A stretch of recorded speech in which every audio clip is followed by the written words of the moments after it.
जय भीम। नमो बुद्धातियों।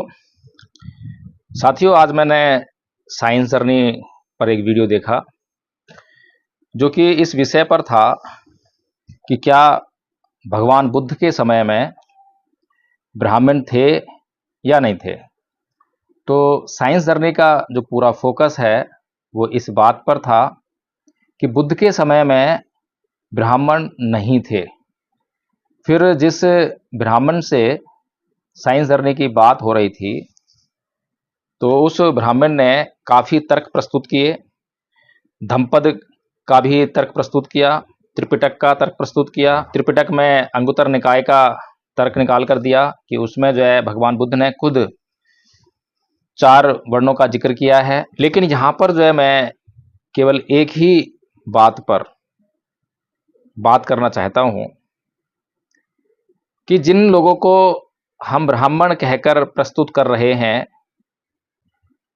उन ब्राह्मणों का जो कल्चर है, जो संस्कृति है, वो लूट खसोट चोरी की संस्कृति रही है। यानी कि चित्त के जितने भी विकार होते हैं, काम, क्रोध, मोह, लोभ, द्वेष, तृष्णा, ईर्ष्या, राग, ये जितने भी विकार होते हैं, बौद्ध संस्कृति जहां पर इन विकारों पर लगाम लगाने का प्रयास करती है, इसी का नाम बौद्ध संस्कृति है। यानी कि चित्त को शुद्ध करने का काम करती है। तो वहीं पर दूसरी तरफ ब्राह्मण संस्कृति जो है, जिस पर साइंस जर्नी को आपत्ति है ब्राह्मण शब्द का इस्तेमाल किए जाने पर, लेकिन अभी हम क्योंकि इसी शब्द से जो है व्यवहार करते हैं तो इसी शब्द का इस्तेमाल करेंगे।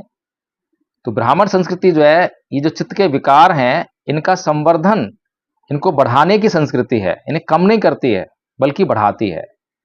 तो इसी के अंतर्गत जो है भगवान बुद्ध के धम्म के प्रभाव से समाज में जो जो गुण उपलब्ध हुए, जिन जिन शब्दों को गौरव प्राप्त हुआ, जिन जिन परंपराओं को, रीति रिवाजों को, उत्सवों को गौरव प्राप्त हुआ, उन सब की चोरी जो है ये जो ब्राह्मण जिसको आज हम कहते हैं, इस ब्राह्मण ने उन सभी शब्दों को चुरा लिया। अब जिस व्यक्ति को हम ब्राह्मण कह रहे हैं, ये बात तो निश्चित है उस वक्त उसके लिए ये शब्द का प्रयोग नहीं होता होगा, लेकिन उसकी मौजूदगी तो थी।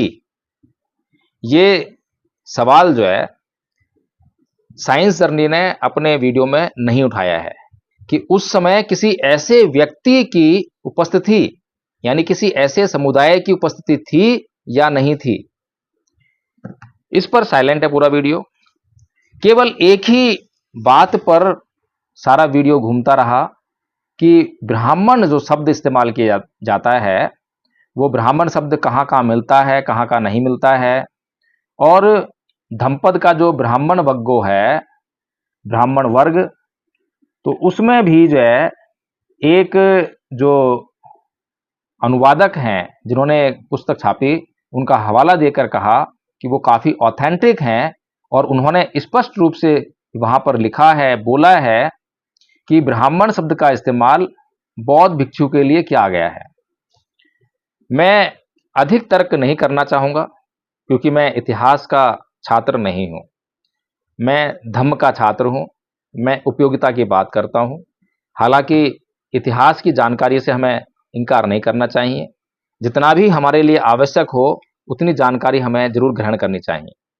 लेकिन मैं केवल इतनी बात करना चाहूँगा कि जो ब्राह्मण शब्द जो है, इस शब्द की उत्पत्ति जो है ब्रह्म शब्द से हुई है।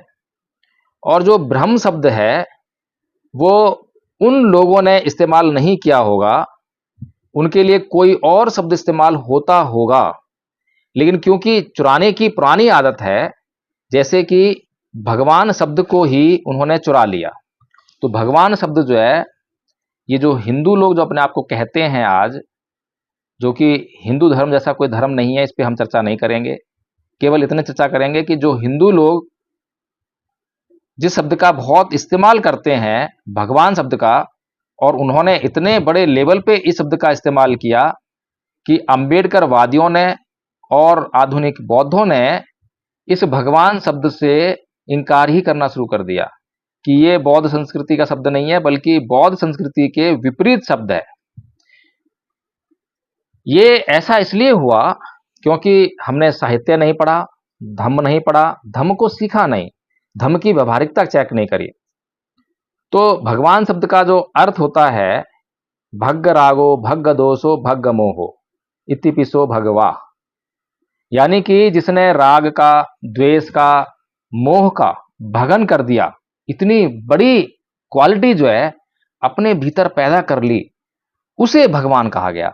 यानी कि भगवान बुद्ध को भगवान कहा गया, महावीर जैन को भगवान कहा गया।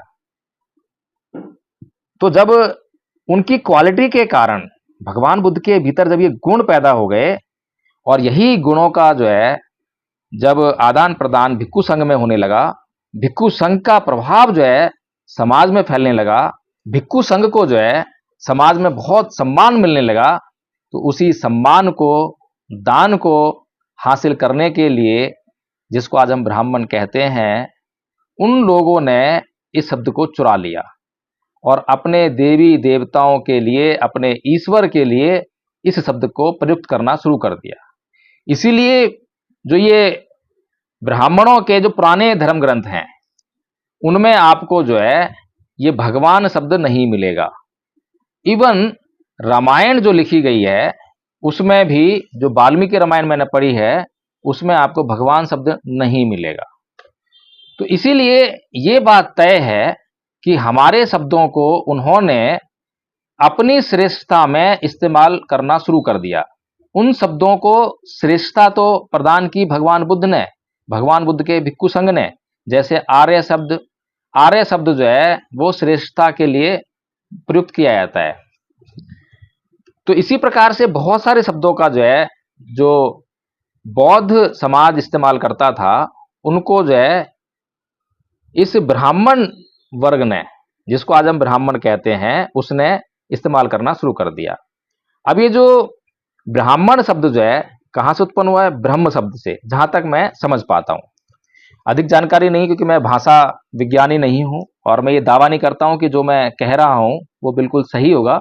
मैं जो बातें कर रहा हूं उसका उद्देश्य केवल धम्म को अपने उपयोग में लाना है, धम्म को समझना और उसको अपने उपयोग में लाना है।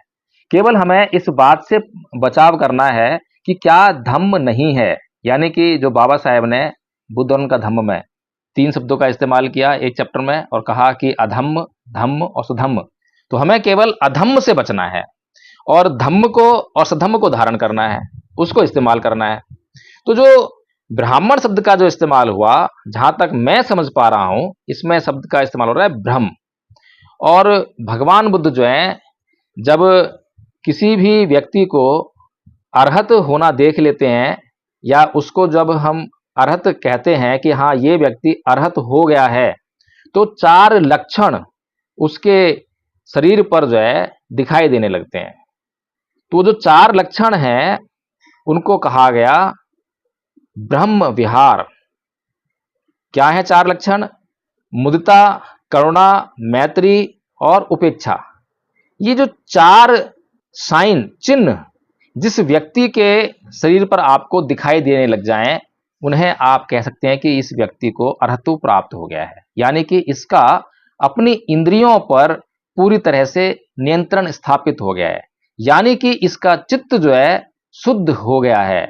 अब इसके चित्त में किसी भी प्रकार का काम, क्रोध, मोह, लोभ, द्वेष, तृष्णा, ईर्ष्या, राग शेष नहीं रह गया है। इसीलिए जो है ये जो ब्रह्म विहार है, जैसे कि मुदिता, मुदिता मतलब जो आपने भगवान बुद्ध का चेहरा देखा होगा, तो आपने देखा होगा कि कैसी स्माइल है, उसको आप जो है मुस्कुराहट भी नहीं कह सकते हैं, उसके लिए कोई अन्य शब्द ही नहीं है। तो वो शब्द जो है मुदिता है, यानी कि जो चेहरे का भाव है वो एक समान रहता है हमेशा, किसी भी परिस्थिति में, चाहे कितना भी आनंद का समय आ गया हो, यानी कि उत्सव मनाने का समय आ गया हो, मन में बहुत प्रसन्नता आ रही हो, किसी ने बहुत तारीफ कर दी हो, प्रशंसा कर दी हो, तब भी बुद्ध के फेस पर, बुद्ध के चेहरे पर आपको वही भाव दिखाई देंगे, वो बदलेगा नहीं। अगर किसी ने निंदा कर दी हो, किसी ने घृणा की हो, किसी ने कुछ भी बुरा से बुरा काम उनके साथ में कर दिया हो, तब भी भगवान बुद्ध के चेहरे पर वही भाव आपको दिखाई देंगे। दूसरा है करुणा। करुणा का भाव पैदा हो जाता है, यानी कि किसी भी प्राणी के कष्टों को देखकर उनको इस तरह से महसूस करता है जैसे कि स्वयं को कष्ट हो रहा हो, और फिर उस कष्ट को समझकर, जानकर उसके कष्टों को दूर करने के सम्यक प्रयासों में अपने आप को लगा देता है। ये करुणा हुई। मैत्री किसी भी प्राणी से किसी भी प्रकार का बैर भाव मन से बिल्कुल समाप्त हो जाता है। हर एक प्राणी के प्रति मैत्री का भाव जागृत हो जाता है। इससे जो है ना तो खुद को हानि होती है और ना ही दूसरों को हानि करता है। फिर चौथा है उपेक्षा।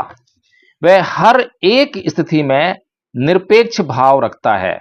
वह कभी भी किसी भी परिस्थिति से, किसी भी स्थिति से, किसी व्यक्ति से किसी भी प्रकार की अपेक्षा नहीं रखता, इच्छा नहीं रखता। कुछ जरूरत पैदा हुई, किसी से अपेक्षा की, किसी से वो चीज मांगी, मिल गई तो ठीक, नहीं मिली तो भी ठीक, दोनों ही बातों में एक समान बने रहना। तो ये जो चार चिन्ह जो हैं जिस व्यक्ति के व्यक्तित्व पर परिलक्षित हो जाते हैं, तो उसको जो है हम अरहत कहना शुरू कर देते हैं। तो इसीलिए जो है ब्राह्मणों ने जो भी उनके लिए शब्द इस्तेमाल होता हो, वैदिक लोग अगर उनको कहा गया हो या कुछ और भी कहा गया हो, अब हमें उस शब्द के बारे में पता नहीं है। साइंस जर्नी ने भी इस शब्द के बारे में कोई चर्चा यहाँ पर नहीं की है, लेकिन इतना तय है कि ये जो ब्राह्मण शब्द है, ब्रह्म शब्द का जो है इस्तेमाल जो यहाँ पे भगवान बुद्ध ने किया, वहीं से जो है अपने आप को ये जो ब्राह्मण जो शब्द है उसके लिए इस्तेमाल करना शुरू कर दिया होगा। फिर हमें इसमें ज्यादा फंसने वाली बात नहीं है कि हम उसको ब्राह्मण कह रहे हैं तो उससे हमारा क्या नुकसान हो रहा है, उस नुकसान को समझना है। अगर वो नुकसान हमें समझ में आ जाए तो उस नुकसान से अपने आप को बचाना है। इसीलिए जहां पर जो ब्राह्मण बग्गों की बात है धम्पद में, तो जो ब्राह्मण बग्गों की जो बात हुई है, तो उसमें जो है भगवान बुद्ध ब्राह्मण कौन होता है, ब्राह्मण किसे कहा जाए, वो समझाने का प्रयास कर रहे हैं। अब मान लीजिए कि जिस व्यक्ति को हम आज ब्राह्मण समझते हैं, मान लीजिए कि भगवान बुद्ध उसी को ध्यान में रखते हुए ब्राह्मण शब्द की परिभाषा कर रहे हैं। क्योंकि अगर भगवान बुद्ध ने बौद्ध भिक्षुओं के लिए ये ब्राह्मण शब्द का इस्तेमाल किया होता, तो त्रिपिटक साहित्य में यदा कदा कहीं ना कहीं तो बौद्ध भिक्षुओं के लिए ब्राह्मण शब्द का इस्तेमाल होता हुआ पाया गया होता। लेकिन कहीं पर भी जो है ब्राह्मण शब्द का इस्तेमाल नहीं हुआ है। जबकि कई सूत्र ऐसे हैं जहां पर विरोधी जो हैं भगवान बुद्ध से बहस करने आते हैं, तर्क करने आते हैं, और वो उनके तर्कों को समझकर उनसे परास्त हो जाते हैं, या कहिए कि वो भगवान बुद्ध के धर्म को समझ जाते हैं। तो भगवान बुद्ध जो है जब अपनी बात कह चुके होते हैं, तो उसके बाद उस व्यक्ति को ये कहते हैं जानने के लिए, जांच करने के लिए। जैसे कि आलवक सूत्र है, तो आलवक को जब समझाते हैं, तो अपनी बात जब कह देते हैं, उसके प्रश्नों का उत्तर दे देते हैं, तो भगवान बुद्ध उससे कहते हैं कि भाई हे आलवक, अगर तुझे मेरी बातों पे भरोसा ना हो तो तू जाकर ब्राह्मणों से, समणों से, या फिर अन्य किसी भी व्यक्ति से, विद्वजनों से तू इस बात की जांच कर सकता है कि मैं जो कह रहा हूं वो ठीक है या नहीं है। तो इसलिए वहां पर भी जो है ब्राह्मण कैटेगरी आई है, वो समझ में आ गया। समण कैटेगरी आई है। समण यानी कि जो भारत की जो संस्कृति है, जो विदेशी लोग अपनी संस्कृति को लेकर आए, जिसमें कि इंद्रियों का संयम बिल्कुल भी नहीं था, वे लोग उन लोगों के विरुद्ध जो यहाँ की जो मूल संस्कृति थी, जो कि इंद्रियों के संयम पर आधारित थी, तप पर आधारित थी, इस तरह की जो संस्कृति थी, उसमें 62 उस समय जो है पंथ कहे गए, 6 मुख्य पंथ बताए गए, जिसमें कि आजीवक पंथ है, चारवाक पंथ है, आपका ये जो जैनियों का जो धर्म है वो भी उसी पंथ का है, बौद्ध धर्म इसी पंथ का आता है। तो समण कहा गया कि चाहे तो जाकर किसी भी समण से पूछ लें। तो इस तरह से जो है आदरणीय संघ, हमें ये बात व्यवहार में किस प्रकार से इस्तेमाल करनी है, क्योंकि शब्द जो है वो व्यवहार के लिए होते हैं। शब्दों का इस्तेमाल केवल व्यवहारों के लिए होता है, उनका अर्थ होता है, अर्थों से जो है भाव निकलता है, और भावों को हम किस तरीके से इस्तेमाल कर रहे हैं। आज जो ब्राह्मण शब्द का हम इस्तेमाल करते हैं, जिस संदर्भ में इस्तेमाल करते हैं, उस संदर्भ को अगर हमने अब चेंज करना चाहें तो बड़ा मुश्किल हो जाएगा। लेकिन अब हमने ये समझ लिया है कि जो ब्राह्मण संस्कृति है बौद्ध संस्कृति है। और बाबा साहेब डॉक्टर भीमराव अंबेडकर ने भी अपने संपूर्ण साहित्य में इस ब्राह्मण शब्द का एक संस्कृति को बताने के लिए इस्तेमाल किया है। क्रांति प्रतिक्रांति उनकी किताब हो, जिसमें कि उन्होंने बड़ी सटीकता के साथ कहा है कि भारत का इतिहास ब्राह्मण संस्कृति और बौद्ध संस्कृति के बीच के संघर्ष का इतिहास रहा है। तो इसलिए आदरणीय साथियों, हमें अपने ईगो को शांत करने के लिए किसी से बहस में नहीं उलझना है, और इस बात से क्या हमें लाभ होगा या क्या हानि होगी ब्राह्मण शब्द का इस्तेमाल करने से, इस बात को आप जो भी जानते हो वो मुझे कमेंट में जरूर बताने का प्रयास करें, ताकि मैं उस पर फिर से अपना चिंतन मनन कर सकूं, जांच कर सकूं और रिसर्च कर सकूं, और उसके बाद फिर से एक वीडियो बनाकर आपके सामने आ सकूं।